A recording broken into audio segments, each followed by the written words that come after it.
Ninguém quer mais se casar, pelo menos não da maneira que as gerações anteriores faziam, não nas idades em que faziam, não nas proporções em que faziam e certamente não com o nível de certeza que antes possuíam.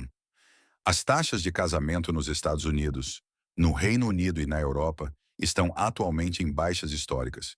Nos Estados Unidos, a taxa de casamento despencou de 11,2 por mil pessoas em 1972 para 5,1 por mil em 2026, sendo efetivamente reduzida pela metade em apenas 50 anos. Na Inglaterra e no País de Gales, os casamentos caíram para o nível mais baixo desde o início dos registros em 1837. Na Alemanha, Itália, Espanha e França, o padrão é idêntico. Menos pessoas estão se casando mais tarde na vida, ou simplesmente não estão se casando. A resposta das gerações mais velhas é previsível. Eles afirmam que os jovens são egoístas, têm fobia de compromisso e são viciados em seus celulares. Eles argumentam que a juventude não consegue lidar com relacionamentos reais e quer todos os benefícios de uma parceria sem nenhuma das responsabilidades. Eles dizem que esta geração foi criada de forma muito branda, muito mimada e muito distraída. Essa explicação está completamente errada. Os jovens não estão evitando o casamento porque são problemáticos.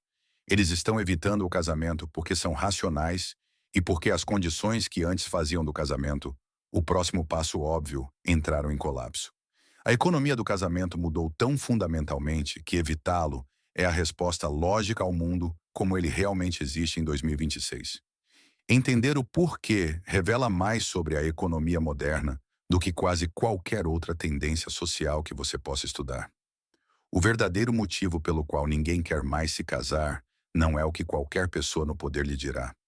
Entendê-lo mudará permanentemente a forma como você pensa sobre relacionamentos, economia e os sistemas que moldam ambos. Você quer se casar ou está evitando isso?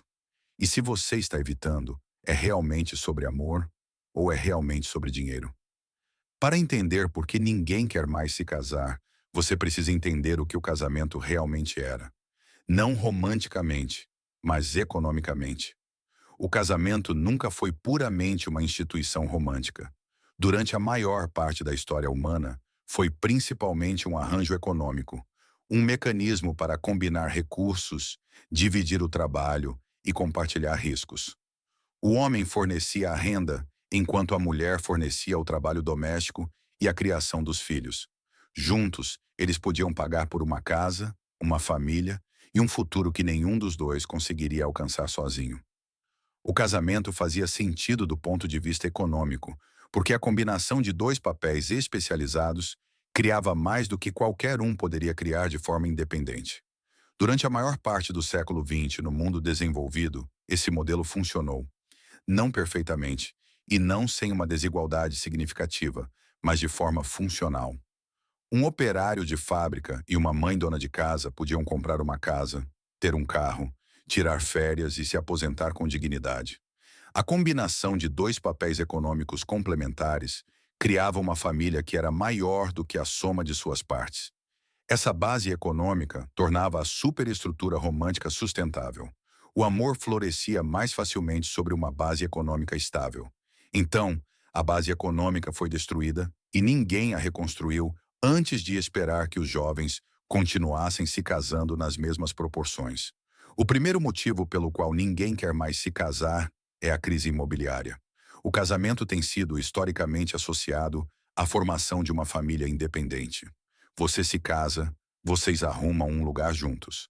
Essa sequência presumia que conseguir um lugar juntos era financeiramente viável.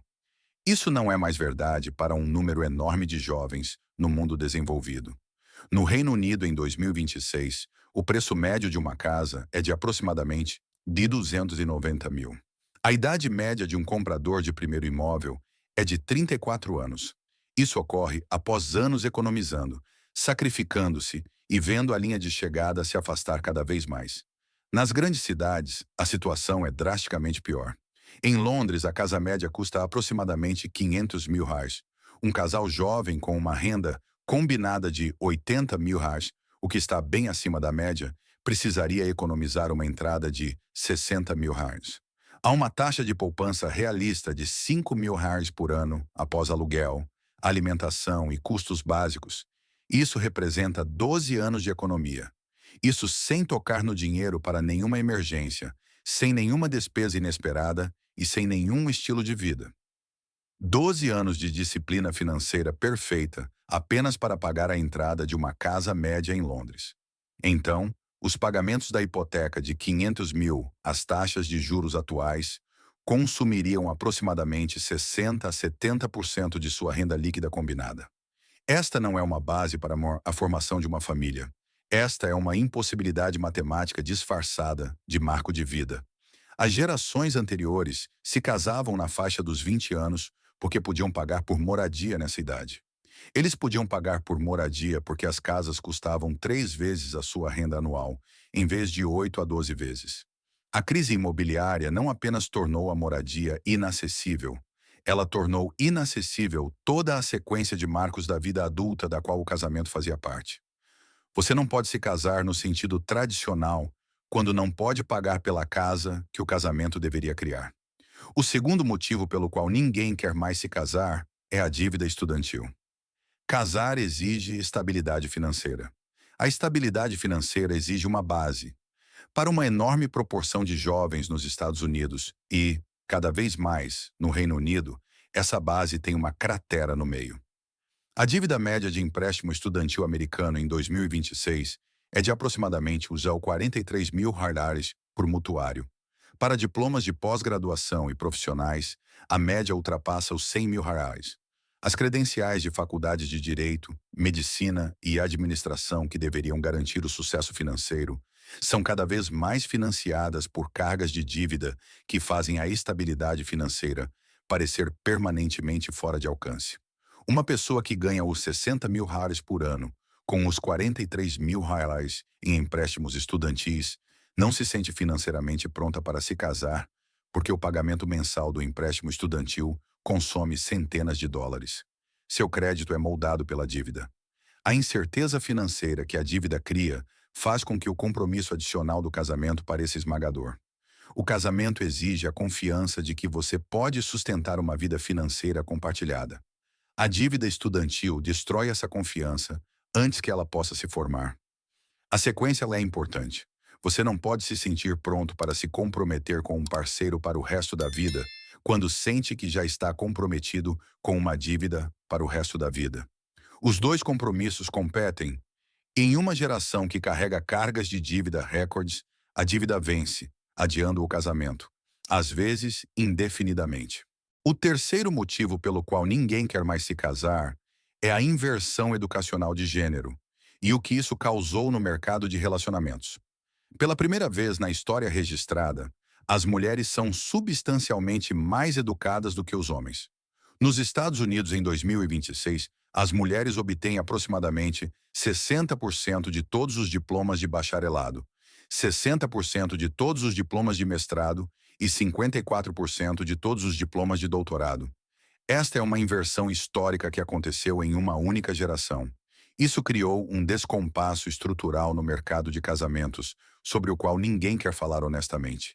Mulheres com alto nível de escolaridade relatam consistentemente o desejo de se casar com parceiros que sejam pelo menos tão educados e economicamente bem-sucedidos quanto elas. Esta não é uma preferência nova. É uma descoberta consistente ao longo de décadas de pesquisas sobre relacionamentos. Mas quando as mulheres agora são substancialmente mais educadas do que os homens, o grupo de homens que atendem a esses critérios está encolhendo. Para cada 100 mulheres com diploma de bacharelado, há aproximadamente 85 homens com educação equivalente. E a lacuna está crescendo. Os homens, enquanto isso, estão ficando para trás na educação em todos os níveis. Os meninos estão ficando para trás das meninas na leitura e na escrita desde o ensino fundamental. As matrículas universitárias masculinas vêm caindo há anos. Homens jovens sem diploma estão lutando economicamente de maneiras que os tornam menos atraentes como parceiros de casamento pelas métricas que a pesquisa de relacionamento identifica consistentemente como importantes: estabilidade econômica, trajetória de carreira e potencial de crescimento de renda. Isso não é uma crítica aos homens. É uma observação sobre o que acontece quando a posição econômica e educacional de um grupo melhora drasticamente em relação à de outro.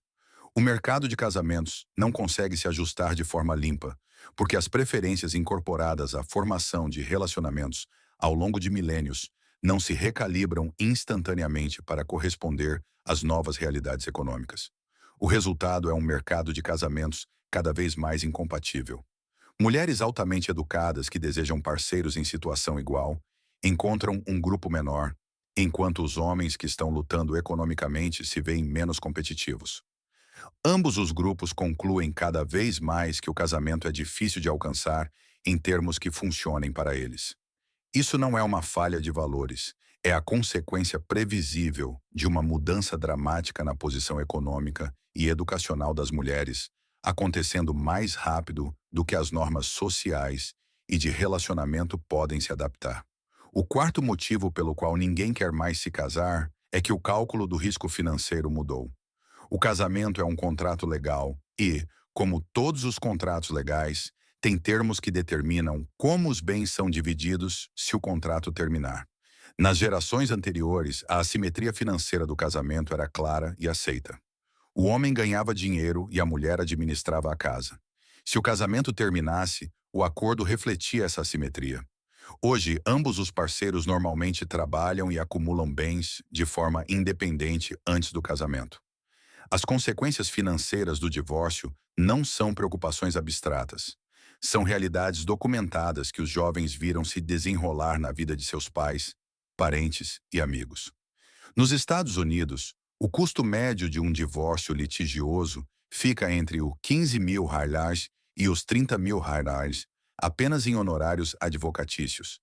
A divisão de bens que se segue pode resultar na perda de metade de tudo o que acumularam por qualquer um dos parceiros.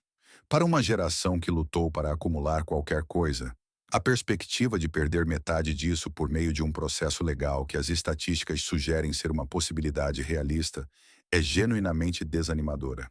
A taxa de divórcio nos Estados Unidos ainda se situa em aproximadamente 35 a 40% dos primeiros casamentos. Os jovens não desconhecem essa estatística. Eles viram a geração de seus pais vivenciá-la. A resposta racional a um contrato com uma taxa de falha de 35% e consequências financeiras significativas é examinar o contrato com muito cuidado antes de assiná-lo. As gerações anteriores assinavam com menos escrutínio, porque as consequências financeiras do fracasso eram menores. Quando você não possui bens que valham a pena dividir, o divórcio é mais simples e barato. Quando você possui propriedades, empresas, investimentos e contas de aposentadoria, a dissolução legal de um casamento é um evento financeiro significativo. Como a geração que foi instruída a construir riqueza e investir, eles estão calculando racionalmente se a estrutura legal do casamento é compatível com esses objetivos. O quinto motivo pelo qual ninguém quer mais se casar é que a coabitação se tornou socialmente aceitável. Durante a maior parte da história humana, a pressão social e religiosa para se casar antes de morar junto era enorme. O sexo fora do casamento era moralmente condenado, e morar junto sem casamento era escandaloso. Os custos sociais de não se casar eram reais e significativos. Essa pressão era parte do que impulsionava as taxas de casamento. Não apenas amor ou economia, mas expectativa social. Essa pressão evaporou quase inteiramente na maior parte do mundo desenvolvido. A coabitação antes do casamento agora é a norma e não a exceção. No Reino Unido, mais de 80% dos casais coabitam antes do casamento. Na Escandinávia, a coabitação sem nunca se casar tornou-se a estrutura de relacionamento dominante para uma proporção significativa da população. O incentivo social para formalizar um relacionamento por meio do casamento desapareceu em grande parte. Você pode morar com um parceiro, construir uma vida e ter filhos sem nunca ser legalmente casado. Para muitas pessoas, particularmente aquelas que viram casamentos fracassarem e calcularam o risco financeiro, esta é uma alternativa atraente. O compromisso romântico não é diminuído. O contrato legal é simplesmente evitado. Quando o contrato legal vem com risco financeiro significativo e não vem mais com recompensa social, evitá-lo torna-se racional. O sexto motivo pelo qual ninguém quer mais se casar é o que os aplicativos de namoro fizeram com a formação de relacionamentos. Os aplicativos de namoro prometeram tornar mais fácil encontrar o parceiro certo, mas entregaram algo mais complicado. O paradoxo da escolha aplicado aos relacionamentos humanos. Quando você tem acesso a milhares de parceiros em potencial em uma tela, o impulso psicológico em direção ao compromisso com qualquer um deles enfraquece. A sensação de que pode haver alguém melhor disponível, alguém mais compatível, mais atraente ou mais financeiramente estável, é constantemente reforçada pelo design dos aplicativos. Os aplicativos de namoro não são projetados para ajudá-lo a encontrar um parceiro e parar de usar o aplicativo. Eles são projetados para mantê-lo no aplicativo, porque seu engajamento contínuo é o modelo de receita deles. O design de perfis infinitos, deslizes infinitos e opções infinitas é o mecanismo que o mantém engajado. O resultado é uma geração que tem mais acesso a parceiros em potencial do que qualquer outra na história, mas tem mais dificuldade em se comprometer com qualquer um deles. Compromisso significa fechar o aplicativo, e o aplicativo é projetado para fazer com que o fechamento pareça prematuro. A epidemia de solidão e a epidemia de aplicativos de namoro estão conectadas. Os aplicativos que deveriam resolver a solidão, em muitos casos, a aprofundaram ao substituir o processo lento, difícil e gratificante de construir intimidade genuína pelo processo rápido, fácil e superficial de rolar a tela. A intimidade genuína é a base que o casamento exige. Sem ela, o casamento parece arriscado de uma forma que as gerações anteriores, que construíram intimidade por meio de conexões em menor número, porém mais profundas, não experimentaram. O sétimo motivo pelo qual ninguém quer mais se casar é que a educação financeira revelou o que o casamento realmente custa. As gerações anteriores se casavam sem calcular totalmente o custo do casamento, da casa, dos filhos e da interdependência financeira. Eles se casavam porque era isso que se fazia na faixa dos 20 anos, quando se estava apaixonado. O cálculo vinha depois, se é que vinha. A geração de hoje é mais educada financeiramente do que qualquer geração anterior. Eles têm acesso a informações sobre os custos médios de um casamento. O casamento americano médio em 2026 custa aproximadamente os 30 mil reais. São os 30 mil reais por um único dia, além dos custos de moradia, que já estão consumindo suas economias, e da dívida estudantil, que já está consumindo sua renda. A educação financeira, que diz a esta geração para investir em vez de gastar, também diz a eles para olharem com muito cuidado para uma festa de 30 mil reais que não produz nenhum retorno financeiro. Muitos concluem que o dinheiro é melhor empregado em outro lugar. Isso não significa que eles não queiram compromisso. Significa que eles estão assumindo o compromisso sem a cerimônia de 30 mil reais. Esse cálculo, feito por milhões de jovens financeiramente educados, aparece nas estatísticas como um declínio nas taxas de casamento. Na verdade, é uma realocação racional de capital, afastando-se de uma cerimônia e direcionando-se para o relacionamento subjacente. O oitavo motivo pelo qual ninguém quer mais se casar é a saúde mental. A geração atualmente na idade ideal para o casamento é a geração mais ansiosa, mais deprimida e com a pior saúde mental já medida. A mesma crise de saúde mental que está suprimindo as taxas de natalidade está suprimindo as taxas de casamento, porque o casamento exige um nível de segurança emocional e otimismo em relação ao futuro que a ansiedade e a depressão tornam difíceis de sustentar. Casar significa acreditar que o relacionamento vai dar certo e acreditar que o futuro financeiro será estável o suficiente para sustentar uma vida compartilhada. Essas crenças exigem uma base de otimismo.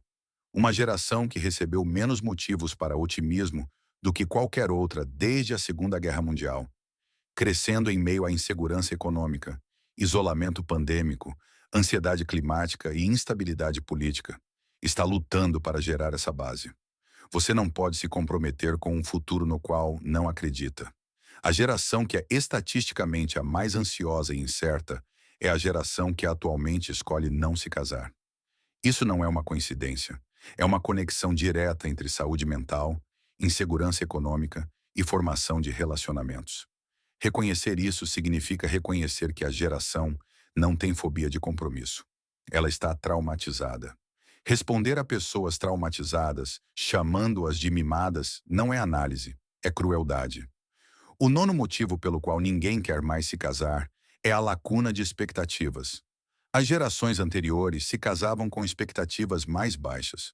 Um parceiro, uma casa, filhos e companheirismo. Eram expectativas concretas e alcançáveis. A geração de hoje foi criada em uma cultura de expectativas românticas extraordinárias. Almas gêmeas, compatibilidade perfeita, paixão constante e realização mútua em todos os níveis.